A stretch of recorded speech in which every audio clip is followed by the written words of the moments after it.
विधानसभा reporter Hindi dictation गति 140 शब्द प्रति मिनट। डिक्टेशन स्टार्ट होगी 5 सेकंड बाद।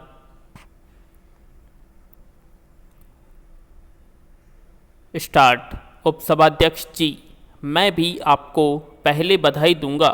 यह जो बिल तार और डाक के बारे में मेरे मित्र श्री गोपालास्वामी लाए हैं, यह बहुत ही महत्वपूर्ण है। मैं इस बिल का समर्थन करता हूं और इस संबंध में मैं वक्ताओं को सुनता रहा हूं, उस तरफ के और इस तरफ के। इस बिल के संबंध में कई बातें कही गई, चाहे बिल के संबंध में हो या न हो। उनको सुनने के बाद मेरे दिल में भी कुछ शंकाएं पैदा हुई। समझता हूं कि उसे देश के सामने, इस सदन के सामने साफ करना जरूरी है। महोदय, इस बिल के संबंध में बोलने से पहले मैं कुछ बातें कहना चाहता हूं। इस देश के अंदर जो सभी दल हैं, सभी व्यक्ति हैं, वे कोई देशद्रोही नहीं हैं। हम सब देशभक्त ही हैं। हम सब सदस्य जो इस सदन के अंदर हैं या सभी दल जिनको इस सदन के अंदर सदस्य चुनकर भेजा है, सभी दल और सभी नेता देशभक्त हैं, देशद्रोही नहीं हैं, गद्दार नहीं है। मैं इस चीज़ को साफ कर देना चाहता हूं कि किसी माननीय सदस्य का या किसी राजनीतिक दल ने जिस सदस्य को यहाँ भेजा है उसको गद्दार कहना या देशद्रोही कहना, यह कोई अच्छी बात नहीं है। यह शोभा नहीं देता है। यह न सिर्फ इस सदन का अपमान है, सदन के सदस्यों का अपमान है, बल्कि पूरे देश की जनता का अपमान है। किसी सदस्य को देशद्रोही या गद्दार कहना मैं समझता हूँ ठीक नहीं है। पैरा। दूसरी चीज़ यह है कि आज देश की जो परिस्थिति है वह हम सभी जानते हैं और सभी यह चाहते हैं कि देश के अंदर शांति बनी रहे, देश शक्तिशाली बने, ताकतवर बने। हम प्रजातंत्र में हैं, आप आज सत्ता में हैं, जनता ने आपको चुनकर भेजा है। हम जनता की बात की कद्र करते हैं। आपको गद्दी पर बैठने का हक है। प्रजातंत्र में आप कुछ दिन रहेंगे, इसमें दूसरा दल आ सकता है, लेकिन कोई दल सत्ता में रहे, जिसको जनता ने कुर्सी पर बैठा दिया, उसको मनमानी करने का अधिकार नहीं है। किसी पार्टी को, किसी सरकार को यह अधिकार नहीं है, बल्कि सारे देश की जनता और जो उस दल के लक्ष्य हैं, सिद्धांत हैं, उसको नज़र में रखते हुए उसे काम करना है। देश की खुशहाली के लिए, जनता की खुशहाली के लिए ही सरकार को काम करना चाहिए, चाहे वह राज्य की सरकार हो या केंद्र की सरकार हो या किसी दल की सरकार क्यों न हो। अगर कोई दल विरोध में है तो क्या उसने कोई गुनाह किया है? कल आप विरोधी दल बन सकते हैं। जनता किसी दल को सत्ता में रखती है, किसी दल को विरोध में रखती है, तो यह कहना कि सारे विरोधी दल गद्दारी कर रहे हैं, यह देश के दुश्मन है। यह कोई ठीक बात नहीं है। आप अपने दल के नेता की तारीफ कीजिए, उनको भला कहिए, इसमें कोई बुरी बात नहीं हो सकती। पैरा। महोदय, मैं समझता हूँ कि ऐसी ताकतें इकट्ठी हो रही हैं जिनसे खबरदार रहने की ज़रूरत है। बाहर की ताकतें भी जोर लगा रही है। मैं सांप्रदायिकता के बारे में भी जिक्र करना चाहता हूँ। सांप्रदायिकता ऐसी बीमारी है जिसका इस्तेमाल लोग सियासी ताकत हासिल करने के लिए करते हैं। मैं पिछली दफ़ा कह चुका हूँ और वचनबद्ध हूँ इस बात के लिए कि राजनीति और धर्म को अलग अलग करने की ज़रूरत है। अगर यह नहीं होगा तो बहुत बड़ी समस्या होगी।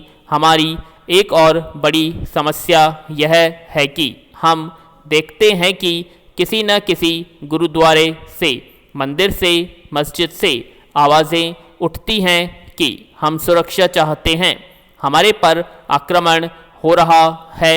हम एक अलहाद कौम हैं, 100 बातें कहते हैं। जो बातें कही जाती हैं उनका अर्थ यही है कि हिंदुस्तान को कैसे तोड़ा जा सकता है, हमारी कौम कैसे आगे बढ़ सकती है, कैसे दूसरे पर अधिकार कर सकती है और कैसे सियासी ताकत हासिल कर सकती है। राष्ट्रपति के अभिभाषण में पंजाब के बारे में जिक्र आया। मैं उस पर भी कहना चाहता हूं कि यह आसान बात नहीं। मुश्किल हालातों में हमारे प्रशासक उसकी पूरी तरह से देखरेख कर रहे हैं। यह ठीक है कि इसका सियासी मसला हल करने की ज़रूरत है, लेकिन वहाँ जो ताकत है, अकाली दल जो कहता है वह मैं अर्ज करना चाहता हूँ। आपको बताऊँगा बाहर की दुनिया में अंतर्राष्ट्रीय तौर पर कि हमारे खिलाफ आतंकवाद के नाम पर क्या क्या हो रहा है। यह भी अलहदा बात है। मैं कहना चाहता हूँ कि जो ताकत अपने आप को दल कहती है या दो हिस्सों में तकसीम है, वे कहते हैं हमको सरकार दो। अब सरकार किसको दें, यह खुद उनको पता नहीं लगता। यह खुद उनको पता नहीं लगता कि सरकार किसने बनानी है, किसने नहीं बनानी है। वे कहते हैं कि जो सिख हरियाणा में रहने वाले हैं उनको चाहिए कि वे देवीलाल जी की मदद करें। किस बात के लिए बताएं तो सही। बातें तो खुद कहीं उन्होंने झगड़े डाले हुए हैं, वे हम पर थोपते हैं।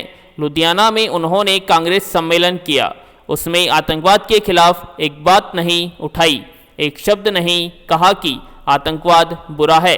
आतंकवाद क्यों है? जो ऐसी गतिविधियां करते हैं हम उनका मुकाबला करेंगे।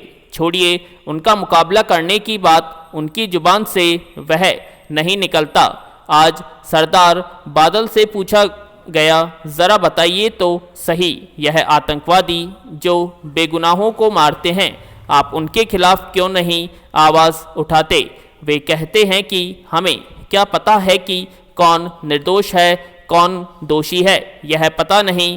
जिस गरीब के ऊपर जो अपनी दुकान में बैठा हुआ है उस पर गोली चलाई जाती है, जिस राह चलते पर गोली मार दी जाती है, वह पता नहीं कौन है। मैं कहता हूं कि पाकिस्तान से हमारी दोस्ती होनी चाहिए हर कीमत पर। पैरा अभी माननीय मालवीय जी ने एक बात की ओर संकेत किया कि इस समय देश में संविधान की चर्चा जोरों पर है। मैं स्वयं भी एक दो अवसरों पर इस प्रकार की चर्चा कर चुका हूं कि संविधान में अवश्य ही संशोधन होना चाहिए। अभी कुछ समय पहले मैंने एक चर्चा की थी जिसको संक्षेप में फिर कहना चाहता हूं कि केंद्र सरकार को या केंद्र को मजबूत होना चाहिए। इस प्रकार का प्रावधान हमारे संविधान में संशोधन करके किया जाए, चाहे नई संविधान सभा बुलाकर किया जाए या कोई और पद्धति लागू करके किया जाए, जिससे राज्य सरकारें इतनी उच्छृंखल न हो जाएं कि वह कभी संविधान में प्रदत्त स्वायत्तता का अनुचित लाभ न उठा सकें। मैंने जिस समय यह बात कही थी उस समय यह भी कहा था कि मैं केवल इस बात को भविष्य की दृष्टि से नहीं कह रहा हूँ, बल्कि कहीं कहीं इस प्रकार की सरसराहट प्रारंभ हो गई है। इसलिए मैं इस बात को आवश्यक मानकर कह रहा हूँ कि इस देश को एकता के सूत्र में पिरोए रखने के लिए, देश की अखंडता कायम रखने के लिए यह नितांत आवश्यक है कि केंद्र मजबूत होना चाहिए।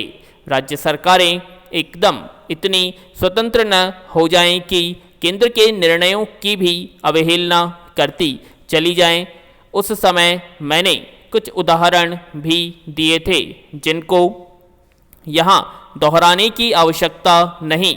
इसी तरह से मैंने कहा था कि योजना तो केंद्र के हाथों में हो और बहुत सी चीज़ें जैसे अंतर प्रांतीय जल विवाद हैं, ये केंद्र के हाथ में रहें ताकि देश केंद्र की दृष्टि से भी हानि न उठानी पड़े। किंतु अब जो प्रश्न विचाराधीन है वह यह है कि संविधान में अगर कोई इस प्रकार के संशोधन की बात आए, जैसे लोकसभा में एक विधेयक पारित हुआ लेकिन राज्यसभा में उसको उतना बहुमत नहीं मिल पाया, तो यहाँ वह विधेयक पारित नहीं हो पाएगा।